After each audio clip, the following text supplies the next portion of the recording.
Guys, tapos na tayo mamalingke. Uwi na tayo. Punta na tayo sa tayo dadaan sa overpass. Lamig. Daming tao. Kanina doon sa fish market. Ngayon, dito na tayo.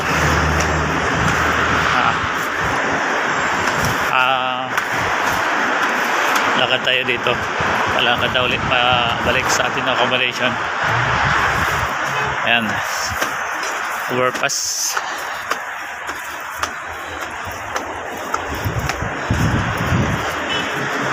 Okay, ayan tayo sa taas.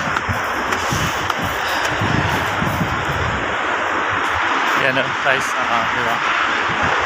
sa lakad na tayo dito. Pauwi na sa ating accommodation. Itong overpass nila. Ano?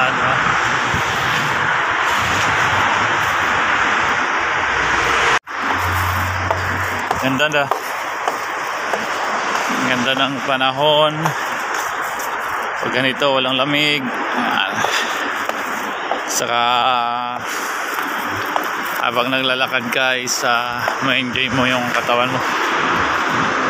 Medyo mawawala yung lamig kasi sa nag-exercise ka, naglalakad. Yes. Malayo-layo pa yung lakarin natin uwi sa ating accommodation. Ayan, dito na tayo. Kaya uwi na tayo dito. Ang uwi natin sa kabila.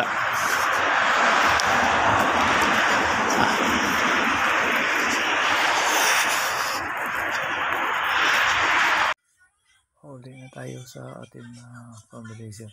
Tara.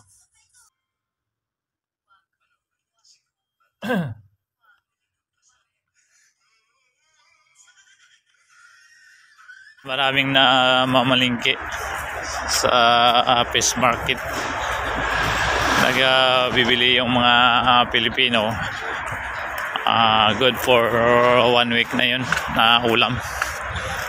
Kasi nga pagdating bukas wala nang oras para mamalengke. Kaya pag galing trabaho, accommodation, inastock na lang nila sa rep yung kanilang binibiling mga ulam o di kaya gulay.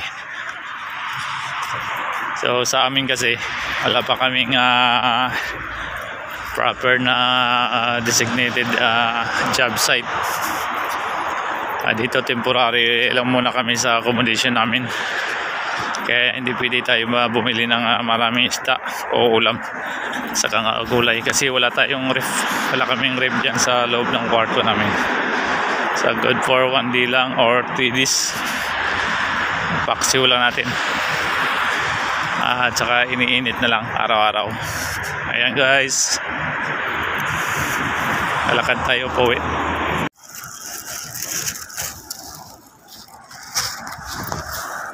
guys, malapit-lapit na rin tayo habang naglalakad tayo sa ating accommodation.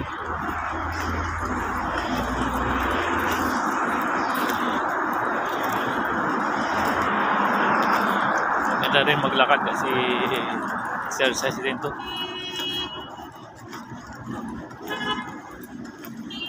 Magiga-iga ka sa kwarto, mayroon din.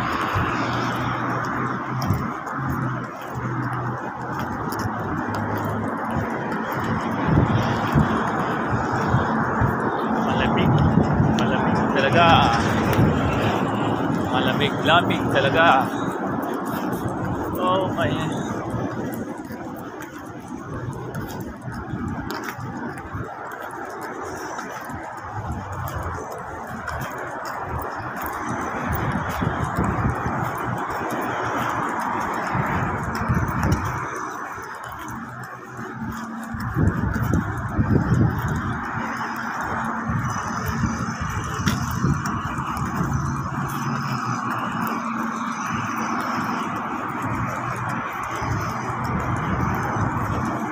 Tabi tayo sa kabila guys. Malapit na tayo. Mawid.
Tatawid tayo dito. Ayan, wala na. Kasi tayo.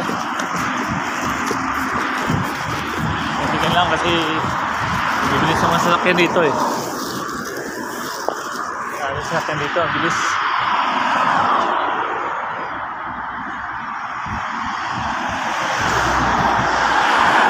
Ayan guys, takbo.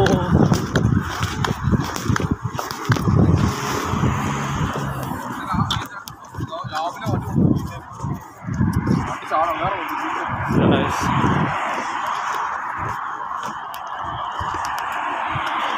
May ibon, no? Dami ibon. May kinakain sila yan. Ang mga ganun.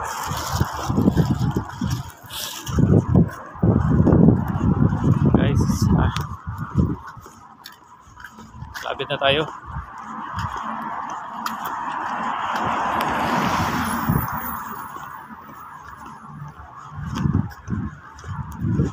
Lapit na tayo sa ating accommodation.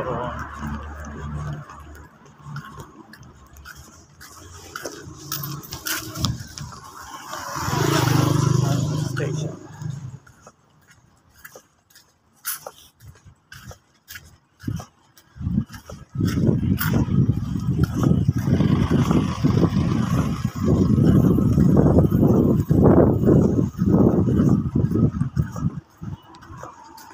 Today is market day.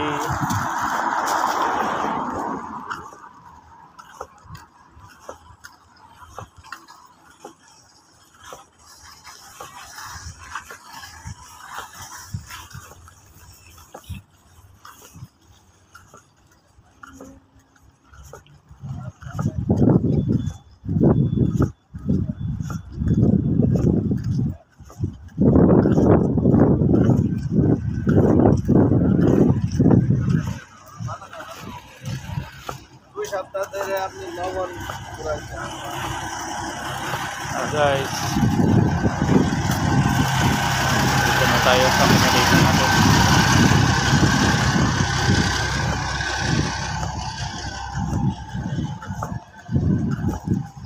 Ikot na tayo.